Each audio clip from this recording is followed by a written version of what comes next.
Hello everyone, welcome back to my channel प्यार to be high education. तो CBSE की date sheet आ चुकी है और 30 नवंबर से एग्ज़ाम भी शुरू होने वाले हैं। तो मैथ की तैयारी जोरों शोरों से चल रही होगी। तो ध्यान दीजिए कि आपको जो एग्ज़ाम करना है वो 90 मिनट्स का है और 40 क्वेश्चन आपको सॉल्व करने हैं। तो उसके लिए आपको ट्रिक चाहिए होगी और इसके अलावा साथ ही साथ आपको कैलकुलेशन में पास होना होगा और आपके कंसेप्ट बिल्कुल क्लियर होने चाहिए। तो आज की इस वीडियो में हम पढ़ने वाले हैं linear equation in two variables. इससे पहले चैप्टर जो था आपका पॉलिनोमियल्स था, उसमें आपने लीनियर पॉलिनोमियल के बारे में सुना था, लेकिन उसमें हम डिग्री 1 लेकर चलते थे। लीनियर में डिग्री 1 होती है, तो उसी बेस पे अब इसमें लेके चलेंगे। लेकिन उस वाले पॉलिनोमियल्स में हमारी क्वाड्रेटिक पॉलिनोमियल्स थी, लीनियर पॉलिनोमियल्स थी, उसमें हमारा वेरिएबल एक सिंगल था। लेकिन यहाँ पे हम वेरिएबल्स 2 लेंगे, कोई 2 वेरिएबल से इनको सॉल्व किया जाएगा। तो चलिए शुरू करते हैं आज का हमारा topic, linear equation in 2 variables.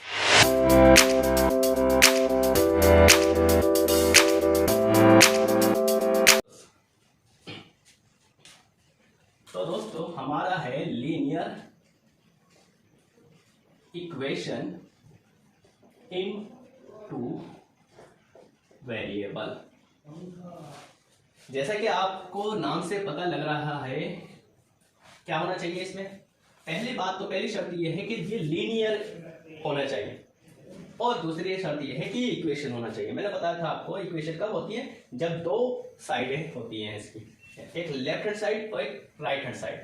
नहीं तो क्या कहलाएगी, वो सिर्फ लीनियर एक्सप्रेशन होती है या पॉलिनोमियल्स होता है। यहाँ पे हम लीनियर इक्वेशन की बात करेंगे तो लीनियर इक्वेशन में डिग्री 1 होनी चाहिए। लीनियर इक्वेशन की शर्त क्या है? डिग्री क्या होनी चाहिए? 1। एक से ज्यादा डिग्री वेरिएबल की हाईएस्ट पावर 1 होनी चाहिए। डिग्री का मतलब क्या है? हमारी हाईएस्ट पावर ऑफ वेरिएबल क्या होनी चाहिए? हमारी 1 होनी चाहिए। दूसरी बात, ये इक्वेशन होनी चाहिए, यानी कि इसके इक्वल में कोई नंबर होना चाहिए। इक्वल में नंबर का मतलब ये है, किस फॉर्म में होती है आप देख लेते हैं। इसकी फॉर्म्स होती हैं हमारे पास इस फॉर्म में, क्या? ax plus B Y equal C. ये मैंने क्या लिखा? पहले मैं आपको लीनियर इक्वेशन बताता हूं। तो पहले हमारी लीनियर इक्वेशन होती है ax प्लस बी इक्वल 0। ये हमारी इक्वेशन है, ये लीनियर इक्वेशन है किस फॉर्म में? क्योंकि इसमें वेरिएबल 1 है। लेकिन इसमें हम बात कर रहे हैं इन 2 वेरिएबल्स, तब हम आ जाते हैं 2 वेरिएबल पे। x और y हमारा 2 वेरिएबल है और a और b इनके कोएफिशिएंट है, c हमारा कांस्टेंट है। जैसे कि हमने बताया था, इसमें वेरिएबल जो होता है, वेरिएबल के मल्टीप्लाई में जो होता है उसको हम क्या कहते हैं? कोएफिशिएंट। और इसके अलावा जो हमारा सिंगल नंबर होता है कोई, उसे हम कांस्टेंट कहते हैं। इसकी जो पावर होती है, हाईएस्ट पावर 1 है, ये इसकी डिग्री है। इसी तरह इसमें भी डिग्री 1 है, x की पावर 1 है, y की पावर भी 1 है और दोनों के साथ कोई नंबर है। तो इसको हम क्या बोलते हैं? Linear equation in 2 variables. इसमें सारी शर्तें पूरी हो गई है। पहली बात तो ये लीनियर है क्योंकि इसकी पावर हाईएस्ट पावर यानी कि डिग्री 1 है। दूसरी शर्त यह है कि इक्वेशन होनी चाहिए, तो इसमें दोनों पार्ट है, ये हमारा लेफ्ट हैंड साइड और ये हमारा राइट हैंड साइड। तो 2 इक्वल पार्ट है, तो इसे इक्वेशन कहेंगे। इन 2 वेरिएबल्स, तो इसमें वेरिएबल्स भी 2 है, एक है x और एक है y। ये इस टाइप का भी हो सकता था, 5m प्लस 9n इक्वल 10। ये भी एक लीनियर इक्वेशन है क्योंकि ये शर्तें पूरी कर रहा है। क्यों कर रहा है? क्योंकि इनकी वेरिएबल की हाईएस्ट पावर 1 है, तो डिग्री 1 होनी चाहिए, तो डिग्री 1 है। दूसरी बात, ये इक्वेशन होनी चाहिए, तो इसके 2 पार्ट है इक्वल में। तीसरी बात ये है कि इसमें 2 वेरिएबल होने चाहिए, तो इसमें m और n 2 वेरिएबल है। बात समझ आ गई? क्लियर? तो ये हमारी लीनियर इक्वेशन इन 2 वेरिएबल्स कहेंगे। ये लीनियर इक्वेशन है लेकिन ओनली 1 वेरिएबल है इसमें, तो लीनियर इक्वेशन इन 1 वेरिएबल ये है। इसी तरह कोई ये नंबर है -7u प्लस 8v इक्वल 16, तो ये भी एक लीनियर इक्वेशन है क्योंकि इसमें 2 वेरिएबल u और v है जिनके कोई कांस्टेंट है और 16 है। इसके जो कांस्टेंट है, इसकी शर्त क्या है? इसका जो कोएफिशिएंट है इसके जो कॉफिशिएंट है वो should not be equal. Coefficient क्या होने चाहिए? कॉफिशिएंट होने चाहिए हमारे शुड नॉट बी इक्वल 0। कैसे? ऐसे नहीं होना चाहिए। 7u minus 0v equal 10। तो ये लीनियर इक्वेशन तो है लेकिन वन वेरिएबल में है ना कि टू वेरिएबल में, क्योंकि इसका कॉफिशिएंट जो है वो 0 है। इसका कॉफिशिएंट 0 नहीं होने चाहिए। बात समझ आई? तो कुछ भी हो सकते हैं, इंटीजर्स होने चाहिए लेकिन इंटीजर्स में 0 नहीं होना चाहिए। बात क्लियर है? तो ये हमारे लीनियर इक्वेशन है। लेकिन इस चैप्टर में अगर हम देखें तो हम लीनियर इक्वेशन टू वेरिएबल्स में ही बात करेंगे। तो इसके सॉल्यूशन क्या रहेंगे? तो इसको सॉल्यूशन फाइंड करने के लिए सिर्फ एक इक्वेशन की जरूरत नहीं होगी। जब वेरिएबल 1 था तो हमने एक ही इक्वेशन से सॉल्यूशन निकाल लिए थे। जब वेरिएबल 2 है तो इसमें कम से कम 2 इक्वेशन चाहिए होगी। 2 इक्वेशन चाहिए जिससे हम इनके वैल्यू को फाइंड कर सकें। इसी तरह लीनियर इक्वेशन इन 3 वेरिएबल्स में भी हो सकता है, एक्स वाई जेड। तो उस केस में 3 इक्वेशन होनी चाहिए जिससे हम आंसर निकाल सकते हैं। इसी तरह आगे भी। तो क्लियर है? आगे चलते हैं, लीनियर इक्वेशन के बारे में और डिटेल में पढ़ते हैं। देखें, a1x plus b1y equal c1, ये हमारी फर्स्ट इक्वेशन हो गई। इसके बाद a2x plus b2y equal c2। अब देख लेते हैं क्या क्या है। ये x और y जो है हमारे पास, ये x और y, इसे हम कहेंगे वेरिएबल। ये हमारे वेरिएबल्स है, ठीक। इसके अलावा ये x a1 a2 ये क्या है? Coefficient of x। ये हमारे हैं कोफिशिएंट ऑफ x। और ये देख लेते हैं b1 और b2 ये क्या है? Coefficient of y। ये है कोफिशिएंट ऑफ y। इसके अलावा तीसरी बात बची ये C1 C2। ये क्या है? इनको क्या कहेंगे? ये हमारे कांस्टेंट है। तो कोएफिशिएंट, वेरिएबल्स, कांस्टेंट और ये इक्वल का साइन भी कुछ है, इसको हम कहेंगे इक्वालिटी। जो पूरी शर्त पूरी कर रहा है कि ये लीनियर इक्वेशन इन 2 वेरिएबल है, लीनियर है, और ये जो x और y की जो पावर है, power of x and y, यानी कि variable, power of variables should be क्या है? इक्वल 1 है। तो क्लियर है? पावर 1 होनी चाहिए, उनके कांस्टेंट होते हैं, कोएफिशिएंट होते हैं, कांस्टेंट होते हैं 2, और इसके अलावा वेरिएबल्स भी 2 होते हैं। तो इस तरह से हमारी बन जाती है लीनियर इक्वेशन इन 2 वेरिएबल्स। अब हम इसको फाइंड करते हैं, इसके सॉल्यूशन कितने हो सकते हैं, किस तरह के सॉल्यूशन हो सकते हैं, और इनको ग्राफ पर किस तरह से प्रेजेंट किया जा सकता है, रिप्रेजेंट। ठीक है, तो देखते हैं। अब हम देख लेते हैं इनके सॉल्यूशन किस टाइप के होंगे। हमने फिर वही लिखी a1x plus b1y equal c1, ये पहली इक्वेशन है हमारी। a2x plus b2y equal c2। ये जब हमें 2 इक्वेशन गिवन है तो हमारे उस 2 इक्वेशन को देख के हम पता लगा सकते हैं कि उसके किस तरह के सॉल्यूशन होंगे, उनकी जो लाइन होगी ग्राफ पर किस तरह की होगी, वो एक दूसरे पे डिपेंडेंट है या इंडिपेंडेंट है, एक दूसरे का संगत है या असंगत, कंसिस्टेंट और इनकंसिस्टेंट देखते हैं। तो हमारे पास 3 ग्राफ हो सकते हैं, एक ये और एक ये मैंने बना लिया सिर्फ समझाने के लिए। ये हमें पता है ये एक्स एक्सिस होता है और ये वाई एक्सिस होता है, सभी को पता है। तो इसमें पहला केस ये है जब हम a1 अपॉन में a2 निकालते हैं, a1 डिवाइड करते हैं a2 से, जो आता है उसका कंपैरिजन उसका लेते हैं हम b1 अपॉन b2 से, और ये हम पाते हैं कि ये दोनों इक्वल नहीं है, एक दूसरे के इक्वल नहीं होते। पहली बार में हमने सी को नहीं देखा, हमने सिर्फ a1 अपॉन a2 देखा और b1 अपॉन b2। जब ये दोनों इक्वल नहीं है तो यहीं पे हमें कोई चीजें मिलेंगी। 3 पॉइंट्स को हमें देखना है, ये 3 पॉइंट्स क्या है। तो इसका सॉल्यूशन किस तरह के होंगे, तो इसके सॉल्यूशन होंगे, सॉल्यूशन किस टाइप के होंगे, सॉल्यूशन यूनिक।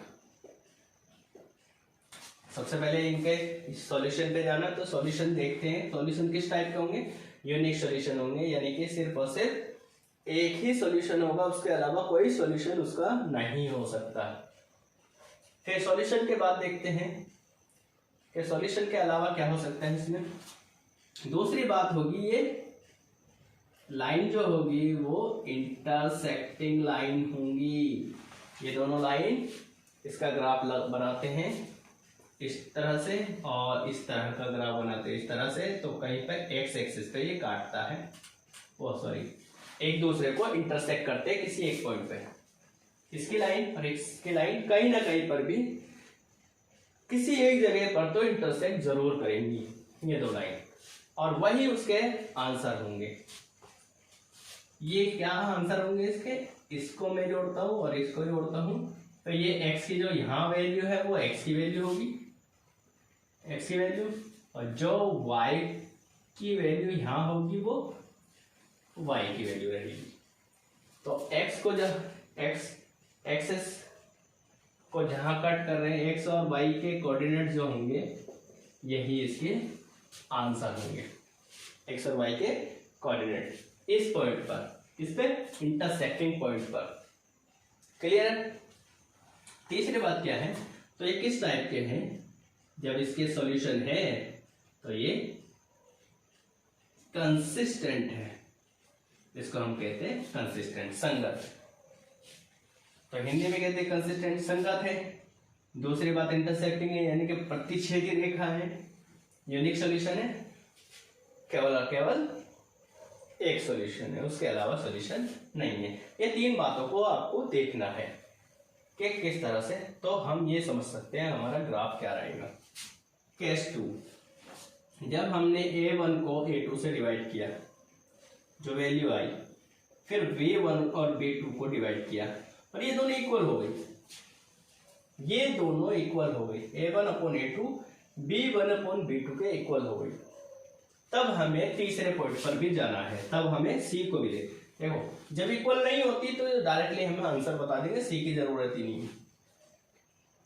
हम a1 upon a2 b1 upon b2 जब इक्वल नहीं होते तो वो इंटरसेक्टिंग लाइन ही होगी। लेकिन जब ये दोनों इक्वल हो जाए, a1 upon a2 b1 upon b2 के इक्वल हो जाए, तब हम तीसरे को भी देखेंगे, किसको, c1 अपॉन c2।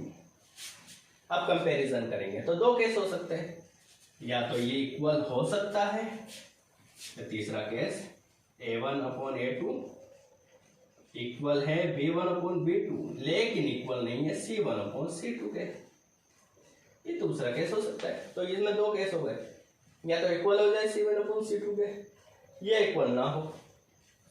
तो जब इक्वल हो जाएंगे तब क्या देंगे, सॉल्यूशन कैसे रहेंगे,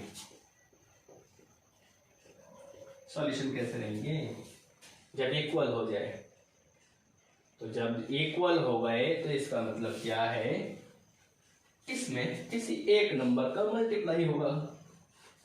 तो लाइन किस टाइप की होगी, एक लाइन ये, दूसरी लाइन भी इसी के ऊपर, कोई तीसरी लाइन, तो यानी कि एक दूसरे को टच करती होगी, एक ही लाइन बनेगी। दोनों की। इसकी अगर मैं इसका ग्राफ खींचूं V2 इक्वल हो गया C1/C2, तो सॉल्यूशन किस टाइप के हैं, तो सॉल्यूशन इनफाइनाइट मैनी सॉल्यूशन, क्योंकि ये हर पॉइंट पर काट रही है, जितनी भी लाइन पे एक दूसरे को हर पॉइंट पर टच कर रही है, तो इसके इनफाइनाइट मैनी सॉल्यूशन है। सॉल्यूशन तो बहुत सारे हुए। अब दूसरी बात क्या है, इंटरसेक्टिंग लाइन तो है नहीं, तो लाइन किस तरह की है, इसको बोलते हैं कोइंसिडेंट लाइन। कोइंसिडेंट लाइन किस तरह की लाइन है, कोइंसिडेंट, एक दूसरे को हर पॉइंट पे काट रही है, तो कोइंसाइड है, हर पॉइंट एक दूसरे का कॉमन है।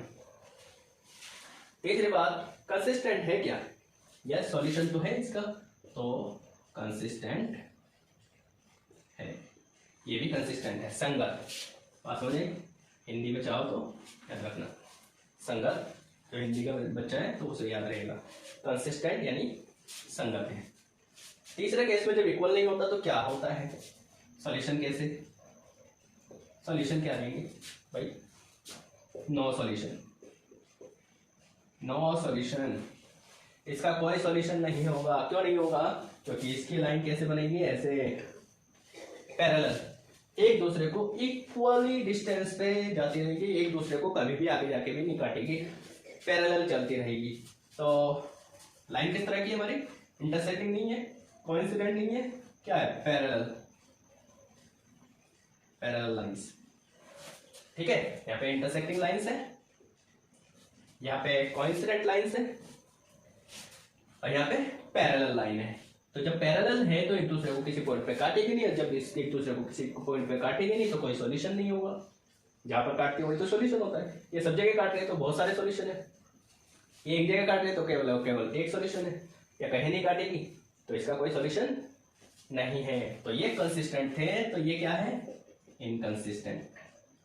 तो तीनों चीजें पूछने के लिए आपसे क्वेश्चन एग्जामिनर पूछ सकता है आपसे, तीनों में से कोई भी बात, सॉल्यूशन के बारे में बोल सकता है, या लाइंस के बारे में बोल सकता है, या कंसिस्टेंट और इनकंसिस्टेंट के बारे में बोल सकता है। टाइप्स ऑफ सॉल्यूशन पूछेगा तो यूनिक है, इन्फिनेटिव है, या नो सॉल्यूशन है, ये पूछेगा। लाइंस के बारे में पूछेगा तो इंटरसेक्टिंग है, या कोइंसिडेंट है, या पैरेलल है। तो ये बात तो ध्यान रखना है, पैरेलल में ये हो कंडीशन है, कोइंसिडेंट में ये कंडीशन है, तीनों इक्वल, और यूनिक में सिर्फ दो इक्वल ना हो, दोनों का कंपैरिजन इक्वल ना हो, A1 A2 और B1 B2 के। तीसरी बात, या तो कंसिस्टेंट पूछेगा तो या इनकंसिस्टेंट। जब कंसिस्टेंट होंगे तो इसके कोई ना कोई सॉल्यूशन होंगे, इसमें भी कई मेनी सॉल्यूशन है, इसमें यूनिक सॉल्यूशन है, लेकिन सॉल्यूशन है, इसका कोई सॉल्यूशन नहीं है, तो ये इनकंसिस्टेंट, इसका कोई सॉल्यूशन नहीं है, ये असंगत है। हिंदी में क्या कहेंगे, केवल एक सॉल्यूशन, एक हल, प्रतिच्छेदी रेखा, संगत, कई हल, क्या है, कोइंसिडेंट, यानी कि क्या बोलते हैं, संगत रेखाएं, और क्या बोलते हैं, नामुड़िया, और इसका हम पैरेलल लाइंस बोलते हैं, समानांतर रेखा। क्लियर है, यहाँ तक हो गया। अब हम एग्जाम्पल से देखेंगे कि किस टाइप का सॉल्यूशन है और उसका ग्राफ किस तरह का बनेगा। करते हैं, पहला केस, दूसरा केस और तीसरा केस। तीन केस थे हमारे, तीनों केस में ले लेते हैं। हम ले लेते हैं 2x + 3y = 9, 5x + 2y = -10। ये हो सकती है इक्वेशन। तो हमें दूसरे ले लेते हैं, 2x + 3y = 9, 4x + 6y = 18। तीसरा case, 3x + 6y = 12, 9x + 18y = 105। इस तरह का हमने क्वेश्चन ले लिया। तो अब हम देखते हैं ए क्या शर्त पूरी कर रहा है और किस तरह का हम हमें आंसर देते हैं। तो सबसे पहले हमें निकालना है A1/A2, क्या 2/5। अब निकालते हैं B1/B2, क्या निकालेगा 3/2। अब हम देखते हैं 2/5 इक्वल नहीं है 3/2 के। ये हमें अगर ये किसी का मल्टीपल हो रहा होता है तो कॉमन से इसको हम लिस्ट फॉर्म में लाते हैं। तो यहाँ पे 2/5 है 3/2 है। तो देखते हैं कि ये दोनों इक्वल है नहीं, है क्या इक्वल नहीं है। तो यहीं पे हमें मिल गया A1/A2 is not equal to B1/B2। So graph किस तरह का होगा, किस टाइप का होगा, तो ग्राफ हमारा होगा एक दूसरे को कट करता हुआ। ये दोनों एक दूसरे को लाइन दोनों एक दूसरे को कट करेगी, यानी कि इंटरसेक्ट करेगी, इंटरसेक्टिंग। दूसरी बात इसका यहीं पर एक ही जगह पे काट रही है तो यूनिक सॉल्यूशन। और ये एक दूसरे के क्या है, कंसिस्टेंट है, संगत है, इसका कोई सॉल्यूशन तो है, काट तो रही है एक दूसरे को। तो हमारे पास तीनों बात आ गई। लाइन किस तरह की, इंटरसेक्टिंग, सॉल्यूशन किस टाइप के, यूनिक, और कंसिस्टेंट है या इनकंसिस्टेंट, कंसिस्टेंट, तीनों बात क्लियर। अब इसमें देख लेते हैं क्या लेंगे, A1/A2 क्या है 2/4, 2/4 काटने के बाद है 1/2। अब देखते हैं तो हमारा B1/B2 क्या है हमारा 3/6, 3 1 3 3 2 6। जब हम देखते हैं कि A1/A2 1/2 है और B1/B2 भी 1/2 है, तब हम C1/C2 निकालेंगे। क्या आएगा 9/18, 9 1 9, 9 2 18। अब देखते हैं ये तीनों इक्वल हो गए तो कौन सा कैसे हो गया, A1/A2 इक्वल है B1/B2 इक्वल है C1/C2। तो दोनों लाइन किस टाइप की होगी, एक दूसरे को काटती हुई एक सिंगल लाइन बनेगी। कौन सी लाइन होगी, कोइंसिडेंट लाइन। किस टाइप के, कोइंसिडेंट लाइन। कितने सॉल्यूशन है भाई, एक दूसरे को हर पॉइंट पर काट रही है तो infinitive solution, infinite many solution है, पता नहीं है कितने, जहां जहां ये जाती रहेगी उतने उतने आंसर इसके होते होंगे। कंसिस्टेंट है क्योंकि आंसर है इसलिए कंसिस्टेंट कहेंगे। अब इस वाले पे आ जाते हैं तो इसमें भी यही करते हैं। A1/A2 क्या है हमारा, A1/A2 इक्वल 3/9, 3 1 3 3 3 9। B1/B2 चेक कर लेते हैं 6/18, 6 1 6 6 3 18, 1/3। अब C1/C2 निकालना है क्योंकि दोनों इक्वल हो गए और दोनों इक्वल हो जाते तो तीसरा निकालना जरूरी है। 12/105 फिर से कट जाएगा, 3 4 12, 3 3 9, 3 5 15, 4/35। ये इक्वल नहीं है तो कौन सा केस हो गया, A1/A2 is not equal is equal to B1/B2 is not equal to C1/C2। जब ये दोनों बराबर हो गई लेकिन ये इक्वल नहीं है तो अब हमारा कौन सा किस टाइप का है सॉल्यूशन, तो लाइन कौन सी है, पैरेलल, एक दूसरे को कभी भी एक दूसरे को नहीं काटेगी, एक दूसरे के पैरेलल जाएगी, पैरेलल लाइन से। और जब पैरेलल लाइन से तो एक दूसरे को किसी भी पॉइंट पे नहीं काट रही तो नो सॉल्यूशन। सॉल्यूशन क्या है, नो सॉल्यूशन, नो सॉल्यूशन क्या है, पैरेलल लाइन से। कंसिस्टेंट है या इनकंसिस्टेंट है, इनकंसिस्टेंट है, क्लियर है।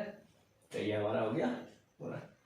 आगे नेक्स्ट पार्ट में हम इसके सभी मेथड को लर्न करेंगे, किस तरह से हम मेथड से इनका सॉल्यूशंस को निकाल सकते हैं A1/A2।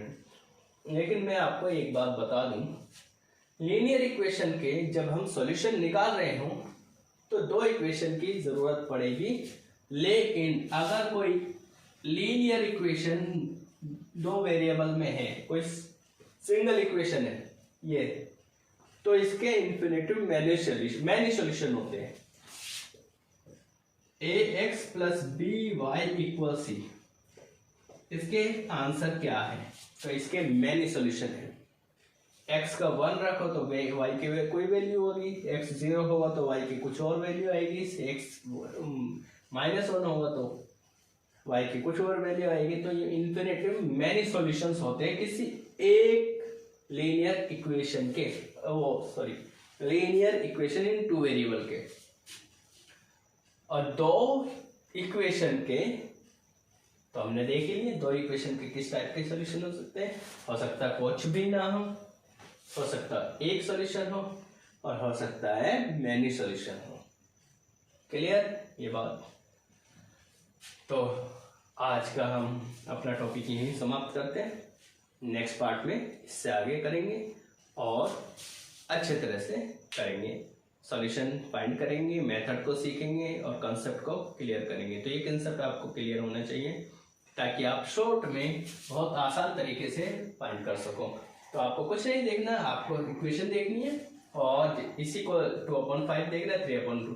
इक्वल नहीं है तो सी में निकालो, इक्वल नहीं है तो सी निकालने की जरूरत नहीं है। तो इंटरसेक्टिंग लाइन है, डायरेक्टली हम कह देंगे यूनिक सॉल्यूशन है, और इंटरसेक्टिंग लाइन है, कंसिस्टेंट है। जब ये इक्वल हो जाते हैं तो इसको निकालते हैं, इक्वल हो गया तो कोइंसिडेंट लाइन है। तो इस तरह से हम चेक कर सकते हैं। क्लियर है? आप इसकी प्रैक्टिस करें। आज के लिए इतना ही। Good bye.